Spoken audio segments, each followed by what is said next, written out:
আসসালামু আলাইকুম। High gas আপনাদের দাওয়াত রইল আসিয়েন। মূলা শাক ভাজি, কফি ফুলকপি ভাজি, এই দেখেন ফুলকপি ভাজি, মূলার শাক ভাজি, লগে ওই বড় ভাই একটা মাছও দিছে, মাছও আছে। মূলার শাকও ভাজি করছিল, সেটা দিয়ে গেছে।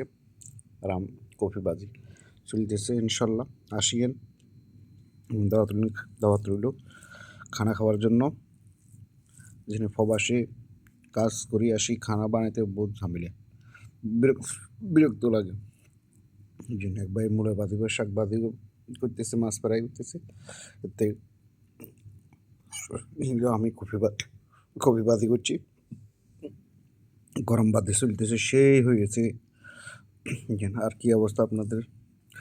আমার ভিডিওটা ফুল দেখবেন, লাইক করবেন, কমেন্ট করবেন, শেয়ার করবেন। আর ফেসবুকে আমার ইউটিউব চ্যানেল লিঙ্ক দেওয়া আছে, প্লিজ লিঙ্কটা সাবস্ক্রাইব করে দেবেন।